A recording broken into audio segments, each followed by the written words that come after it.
What's up, Spotlight family? Welcome back to another episode of Behind the Event, where we don't just talk about what's happening, we talk about who's building it and why it matters. Today's conversation has been a long time coming. My special guest and I have been connected on social media for months, watching each other's work, seeing the alignment, seeing the intention, but we finally got to meet in May of 2025 on the red carpet at Polo and Jazz. And today, and let me tell y'all, that was a good time when we met, all vibes. So what's up, guys? It is your girl Rose Johnson with the Spotlight DMV, and I'm here.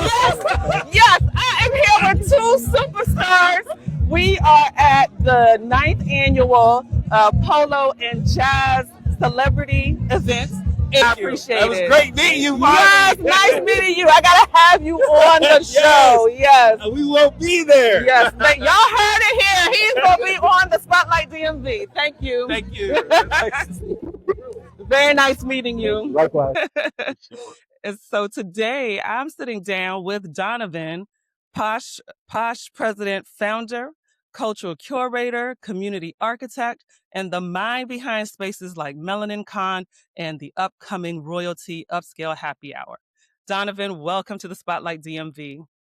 Hey, thank you for having me. I'm so happy to have you here because, as I said, we've been watching each other and I've been really watching you. I don't even know. I don't even know how I got connected, but you know how algorithms work.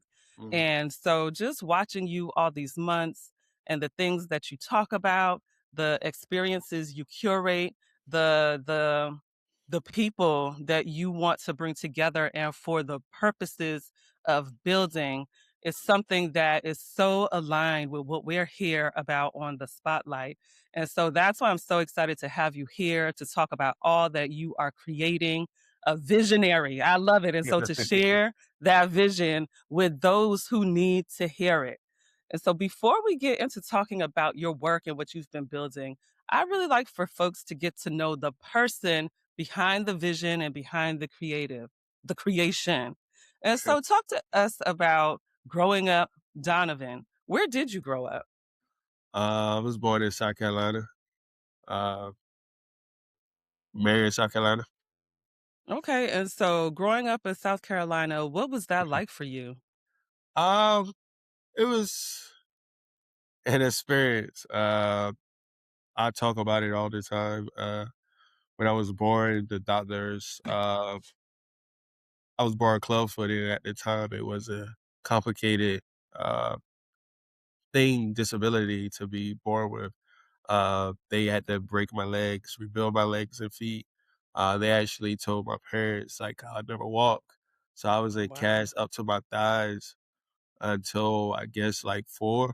My mom said I came alongside one day walking. I was walking against the wall, but I was in both casts.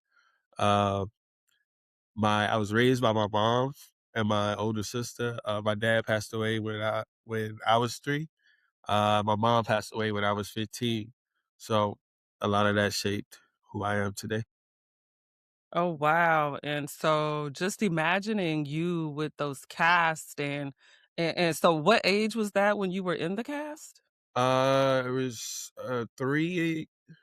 2 through 4, I Oh, believe. And then probably like when I was 5, I I make a joke about it because it's true. I was literally in the Forrest Gump shoes with the metal leg on both my legs, like literally clanking. I had that on both legs. yeah, yeah. And to be so young and not even really fully understand what that means, right? And what those limitations are for you and, you know, probably seeing everybody else running and playing and you want to do that too. And so I'm gonna get up and just I'm gonna see how I can do it. So Right. no, so that resilience came in for you at such a young age. Wow. And so what was life like then wearing those braces? Because then obviously at a point you were school aged. Like when did you realize that I guess to say you were different, you were not like everyone else? I probably got the most jokes about it at home. I don't even remember, like, other kids because they was off by the time I started kindergarten. So I don't remember much about them except, like, when I got a little older, my mom had them in the top of the closet for the longest. That was always good. No, that's and I'm sure that you have many questions about it too and probably seen pictures and whatnot. Yeah. Seeing little baby pictures of me and Cass on both legs is crazy. And what's funny is my husband also had, he was, bow-legged and he's pigeon-toed still now, and so he also had to wear a cast as a baby. I see some of the pictures, well, as a young child, as a toddler, and I see some of the pictures, from his parents, and, his mom always talks about him being so active, like, even with Yeah, all of that, still so very active, and so, no, I love gotta that. be. I love that part of your story. Okay, so your journey hasn't been linear. You've navigated moments where life shifted. You started out with having to be resilient through your legs and the surgery, and then in your early 20s, you experienced homelessness. Tell us about that. So, there's life accountability, and it's just a series of bad decisions I made on my own accord, which led me down that route, and I was actually working at McDonald's at the time, and I remember walking to the library and then walking to work, to until I saved up for a bicycle, and, I remember printing out my resume and literally handing them to all the cars that's driving in the morning, my regulars to get Wow. coffee, and the dope part about that is, while people might think, like, you could get fired, like, or people would think you're weird, I got, like, a lot of responses. Like, even at that time, people don't know that the local colleges have a database on their website that have all the emails of everybody on the staff, even the janitors. I even got, like, so hungry to where I emailed my resume because I had already did Job Corps. So, like, it wasn't like I was applying with, like, a blank, application. I did Job Corps for business administration. And, so I literally emailed my resume at the time to everybody on that staff. But the person that helped me was a guy that used to come to get coffee every morning at like 5:30, 6 o'clock. He ended up getting me 3 interviews in Kentucky, and for Wow. which I got hired on the spot with one of those at the Marriott, and then they held my position until I flew back, uh, to transition there, and they let me stay there for like a month until I saved up enough money to get my own apartment. Wow. Wow. So, how long were you homeless? A year. And how did you make it through that? I see, what was that like? How did you make Uh, it through that year? you just it ain't really no heavy detail about it. You just keep going. Like, you get if you ain't going forward, you going backwards. So you gotta be sick and tired of being sick and tired, and every day you got to make a play. So, like, you don't have the space to be uh wasting time. Like, every day, I used to spend so much time at the job, but so, like, and in Florida, like, our McDonald's down there was a little different. Like, they had MacBooks on the tables, so, like, Oh, you could sit wow. there and use the MacBooks inside of the McDonald's. So, from sitting in there in the library, I was able to make things happen. But you just got to keep going forward. It ain't easy, and you wear them scars even after the fact, but you just gotta keep Uh, going. I really love that, and I see that already as a running theme throughout when you talked about your early life and now talking about how to navigate homelessness. You mentioned your dad passed when you were 3, your mom passed when you were 15. And I could just see some people like that would take them out. Like that would not allow them to move forward. They may grow bitter. They may just kind of be stuck in that space where you used the resources that you could find to whatever you could find, handing out your resume to your regulars, using the computers at McDonald's, which I must say, when I was growing up, McDonald's sure did not they did not have any type of innovation in that way where it was like a resource to the community. It was more like entertainment and, maybe like a playground or something like that. So But kudos to McDonald's. it's just like you got when you just have when you already built all these life is throwing you all these bad spades and you keep playing. It kind of become innate to keep going because what else are you gonna do? Even before that, like I did Job Corps because I got kicked out of college. So when I got kicked out of college, I went to Job Corps. And my seventh day in Job Corps, I was jumped and robbed by like 40 people. Security guards said they Wow. couldn't even get to me because it was the mob was so big. And they jumped me, and I was not the person the people was looking for. So even Mm. from that standpoint, I don't have no way to go once I leave Job Corps. So I got to leave with the paperwork. And then at that time, Job Corps would give you $1,500 when you leave. So like I didn't eat. I barely ate. I'm not gonna say I didn't eat, but I barely ate for 30 days. And Job Corps is a year and a half to 2 year program. I completed in 30 days. Wow. Wow. They How were tried you everything. able to complete it in I didn't sleep. Like I would spend most of the time, like I would spend a lot of time on the computers in the lobby. When people go to lunch, I didn't trust like who was all there when they jumped me, so I rarely went to the cafeteria. And Job Corps give you all your work on day one. The problem is the people that end up in Job Corps, unfortunately, are people who have a hard time in life or didn't graduate high school. I was already in college, so in my head, I was just there to get the paperwork anyway. So like after even before I got jumped, like after that first week, after like midweek, I think I was already like 10% done. So then once all that happened, it went from like 10 to 25, 25 to 40 to 50 until where they was saying I was cheating. wow. No, and that is what I see in you. And so talk to us about getting kicked out of college. You have an interesting life. You have an I was interesting just life. I was a country boy that ended up going to school, and I had low self esteem before going to college. Now I have this big personality, like I'm hosting parties and stuff. A party promoter, and it's at Coastal, so it's at Myrtle Beach. So like every week, it's Mm. thousands of people. I would be like, while I'm sitting in class, when I could go be handing out my cards. And at the time, you got paid for the amount of cards that return, so you try to get everybody to return your call, and they doing that like 3-4 times a week. So like grades trying to stay focused and studying, that wasn't happening for me. So I ended up getting kicked out the first time, but I ended up going back. So Okay, so you got kicked out of college, you went to Job Corps, completed that in 30 days, and then you were once able I to go ahead.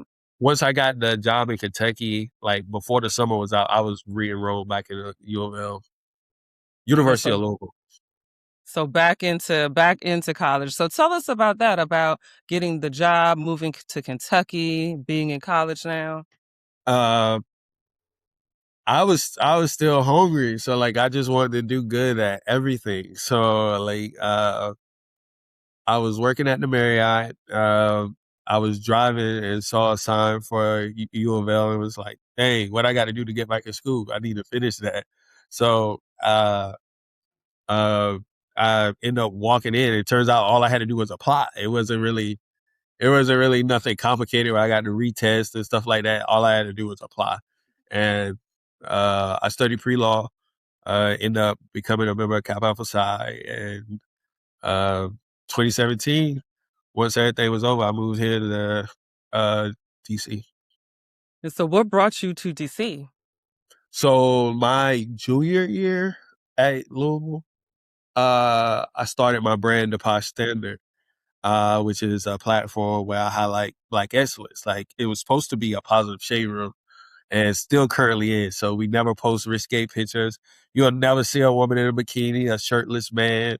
Uh, Everything is literally all about Black positivity.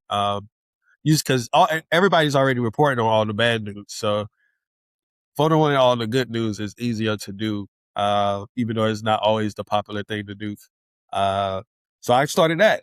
So then after school, I wanted to move somewhere that was like blackity black black. So it was Yeah. between here, Charlotte, Atlanta, and Houston.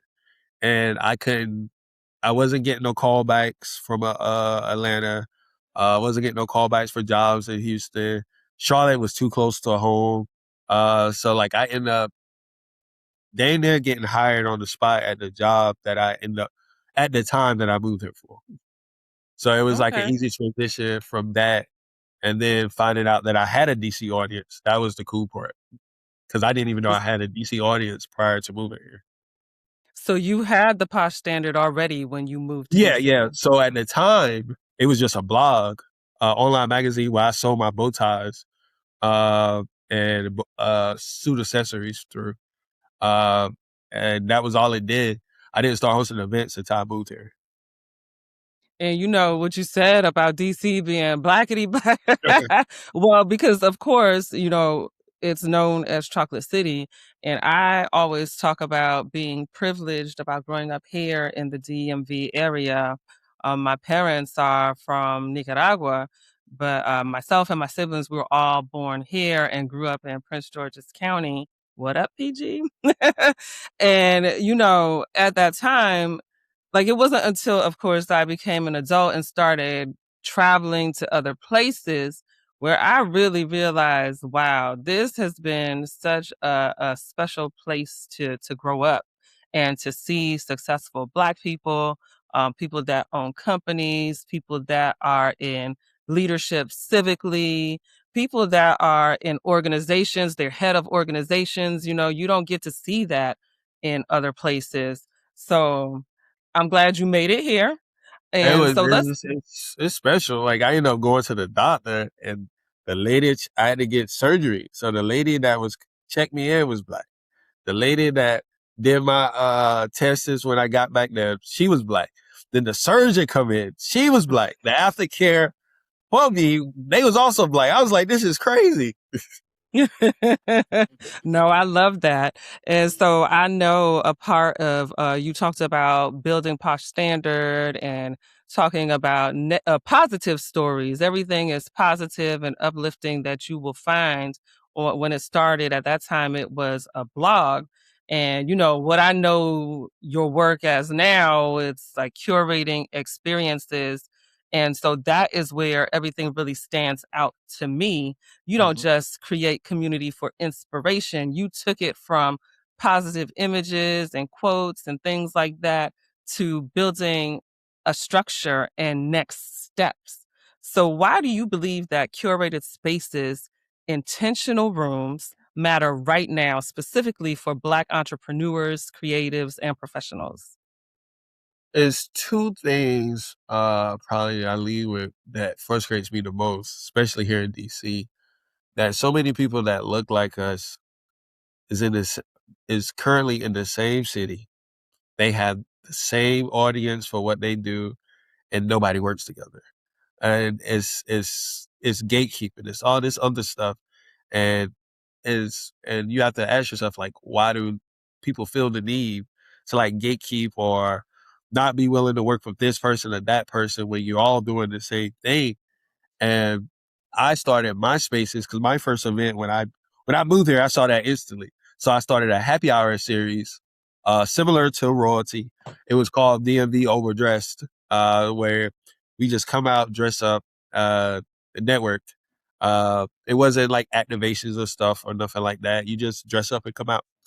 And that led to like my Black Excellence Gala. Uh, and the second thing would be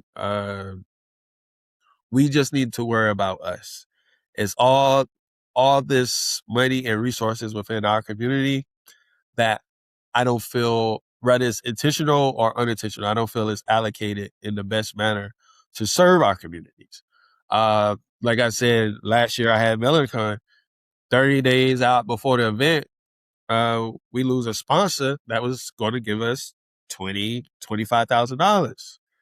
And I'm scrambling, trying to make this happen, trying to make that happen. The event's got to happen. But it's like, why would I have to scramble when there's millionaires, there's successful black companies who make enough to where they can sponsor here, sponsor there. We have all that. We don't have to cuddle up to these companies who is just using DEI as an umbrella to say and do whatever. Like Trump is probably one of the best things to happen for black people when they figure it out, because it's going to teach us to lean in rather than all this outreach to all these different people. It's going to teach us to build a community. Like I'm Southern. Everything in the South is about community and community based. So that's why I build all of the things that I do. Hot take, hot take. And that's also along the lines of where people talk about integration and how integration took away a lot of the community that we had because we only had each other to rely on. We couldn't rely on anybody else but ourselves, and we still were able to have successful But that's because communities. we were at that time we was worried about building our tables. We weren't worried about if we could Mhm. sit at that table. We didn't care about that. We just wanted to make sure we had a nice table. We didn't care how nice their table was in comparison to us. I feel like integration made it so that we had to be in their space, that we have to prove ourselves to them. And that shouldn't be the case.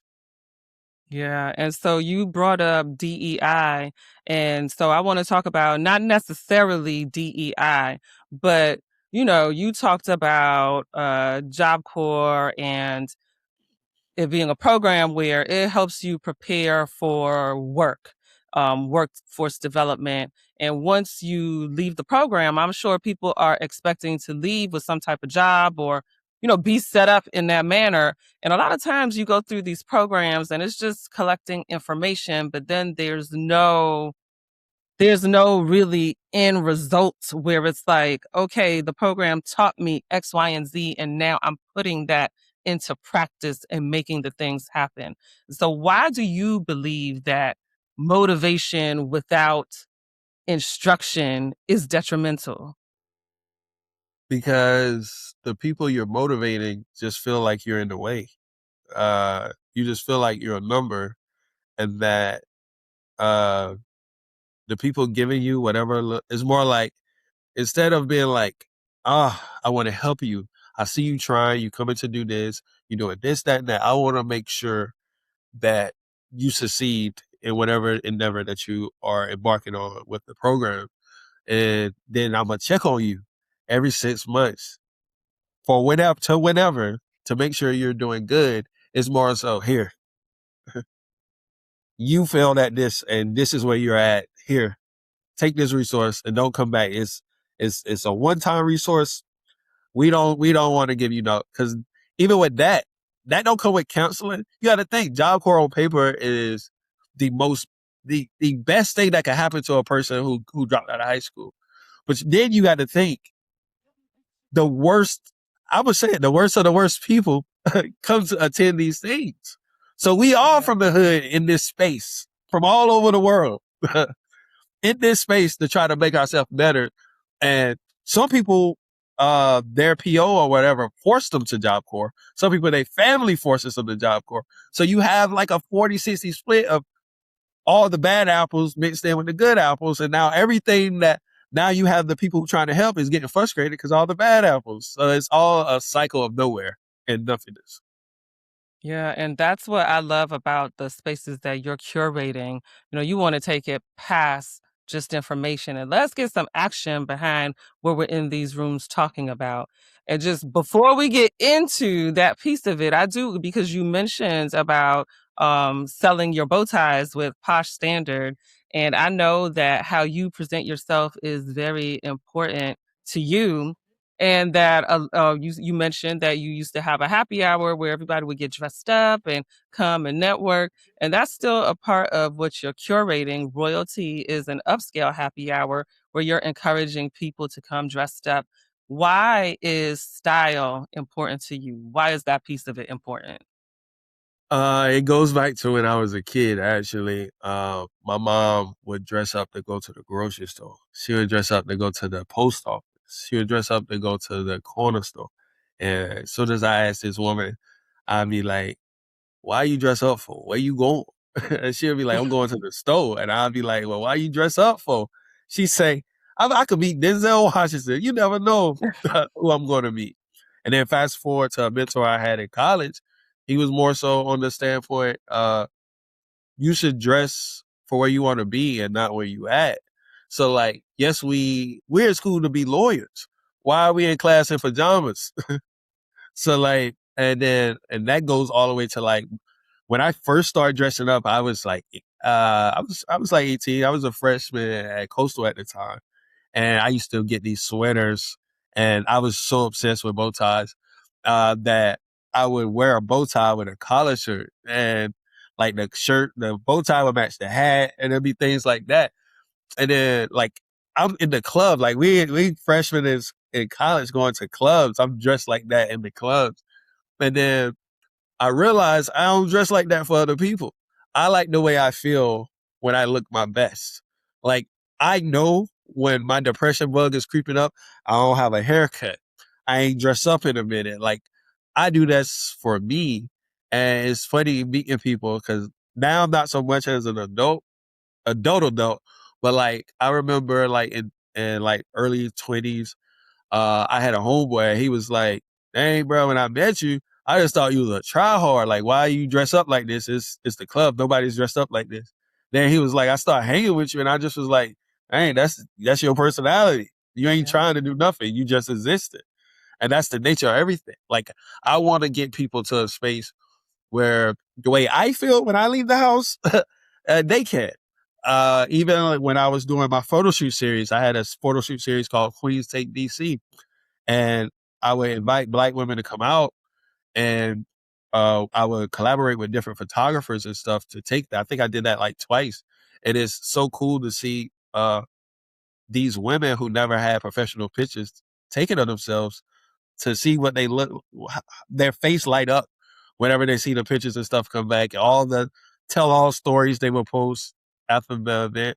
I just like it, and everything I've built is built literally around dressing up. I love that. And guys, let me tell y'all, you're kind of toned down today, but when I see you out and about in the streets, like bright colors and the fit is not like you could tell that what you have is custom. You have gold fronts sometimes, and sometimes a nice dope hat. Like, let me tell you, this brother is always fly. Thank and, you. and and so I love that because I know that if I see you, that that's what I'm going to see before I even know that it's you. I can see you from afar. Oh yeah, big old Posh President over there. Like right now, I got on green pants. You saw somebody in green pants. No, I love that. And then you also were very inspired by the movie Sinners, and you created an experience last year called Velvet Vice. Tell us about that and why the movie had such an impact on you.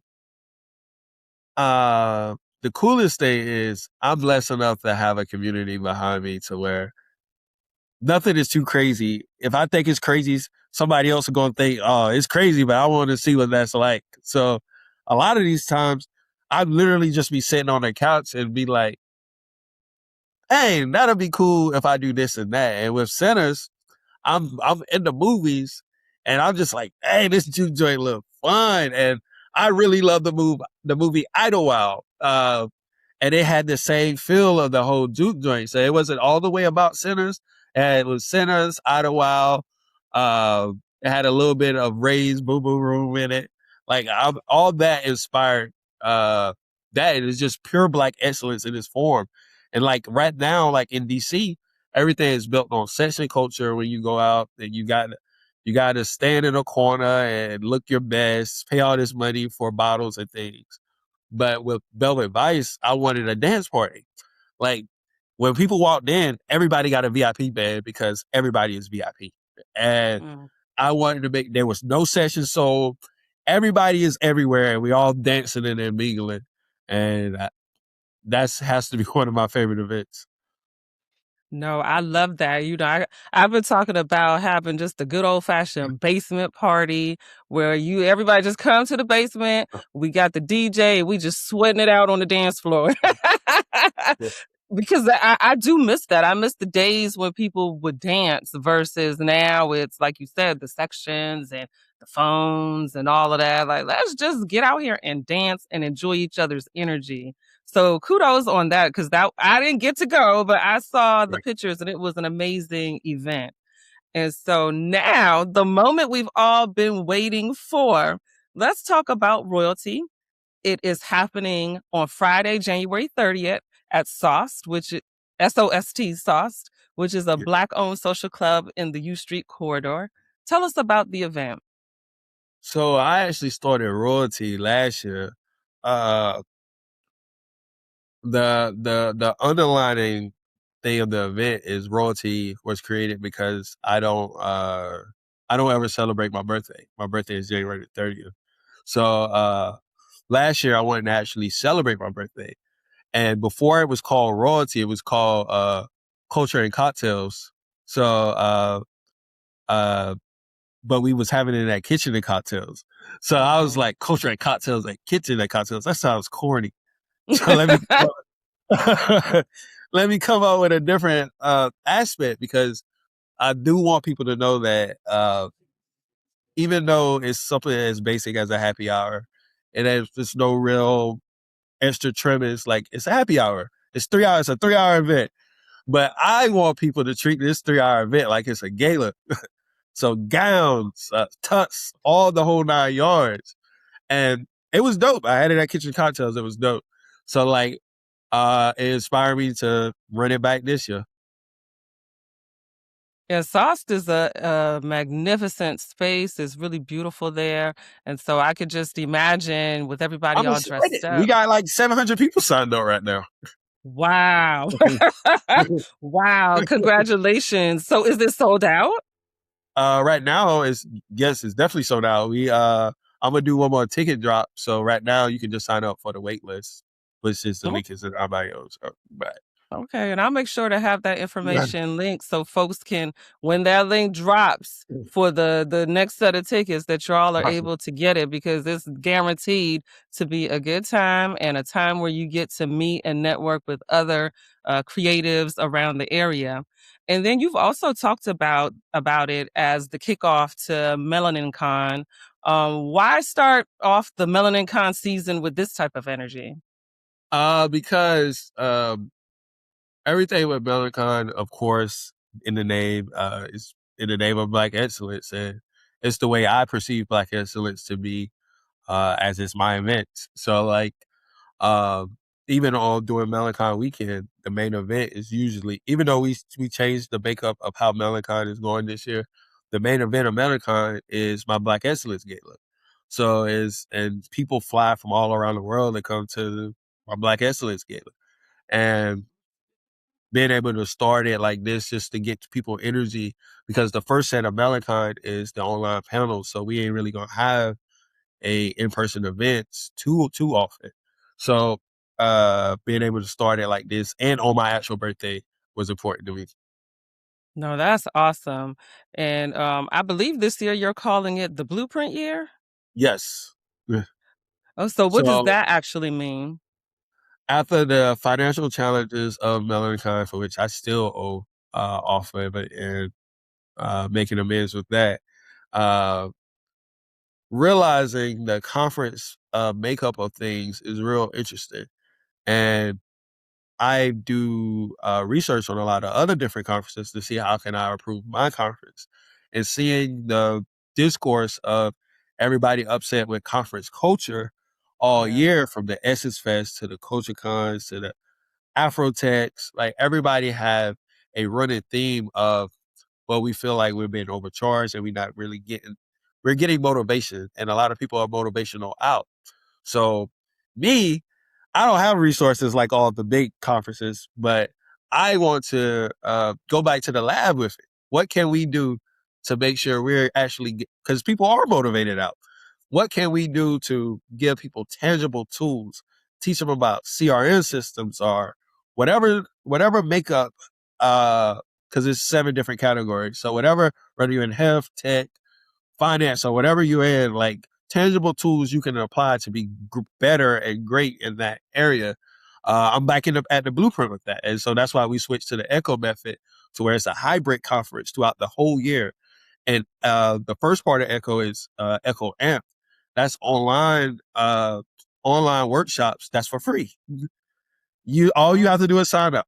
You can get these conference level tips and tricks and trades for free. And then Echo Pulse is our in-person events. It's going to be a panel, happy hour, and pitch competition in 7 different cities. So um, I feel like we need to switch more back to the trying to offer these things to help the community.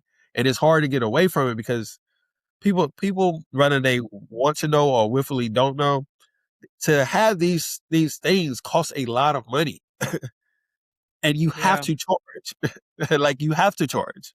So getting into a space where you don't have to charge that much, I would hope that's every creator goal. It's mine. No, I love that. I love that you were so just to go back a bit on Melanincon, because you started Melanincon in 2023. Mm-hmm. Um, and then after 2023, you took a break and Uh-huh. then you came back last year, right? In Mm-hmm. 2025. Mm-hmm. And and so you use those experiences now to say, well, what can I do different to give a bigger impact, to improve what we're doing? You know, I hear what's happening in the industry about conferences and how people are perceiving what they're receiving versus the value.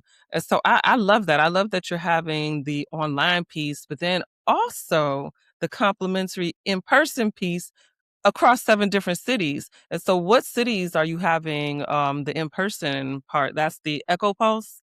Mm-hmm.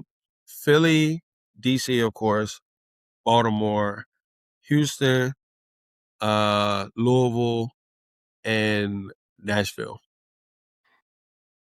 I love In it. Atlanta. And so of in Atlanta, you cannot Yeah. leave Atlanta out. Yeah. And so, of course, when that is underway, I would definitely love to have you come back and talk even more about Melanincon and what folks can expect, who is going to be there on the panels, sharing information and all that good stuff. And so, what for the person watching who feels aligned with all that you've been talking about, what would you want them to know as they think about stepping into these spaces? You gotta be a little crazy. You gotta be a little insane because it's gonna be a whole lot worse before it's a whole lot better. Uh, like even with the Melancon uh last year, when we lost all this money, I had to pivot to first of all, the first part is you have to be insane because once you lose that amount of money and 30 days out, you just gonna hit people with well, we postponing this. But I'm like, we ain't even have it last year, so like we gotta have this. So you gotta be a little crazy. And then I'm hustling up money, I'm hustling up deals. I lost my apartment because I poured all my money and resources into my event.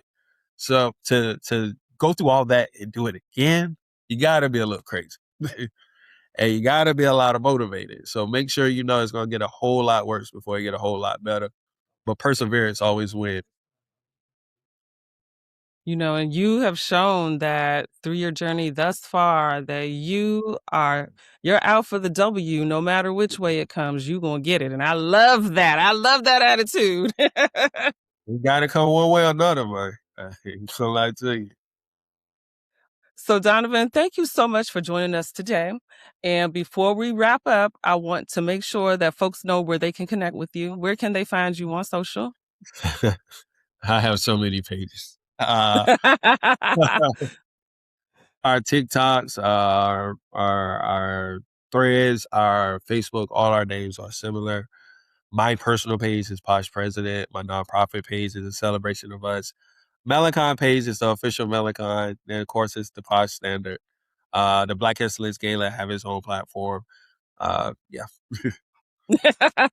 Well, I'm going to make sure that I have all of that information linked so that folks you can get in touch and connect with Donovan and make sure that you reach out. You know, if this is resonating with you, connect with him, see how you can help or how he can help you, whichever way it comes, just make that connection. So this was such an excellent conversation. And that's what we do here at the Spotlight DMV. We highlight the visionaries and the builders and the creators, the folks that are making moves. And so if this conversation resonated with you, the best way to support is to like this video, share it with someone who values intentional community, and stay connected with us to meet others that are just like Posh President. And so thank you so much for sharing your vision with us today and for opening those rooms that you continue to build with the rest of the community and the people that are looking for spaces like this. Thank you. Thank you for having Spot me. Spotlight fam, we'll see you at the next one.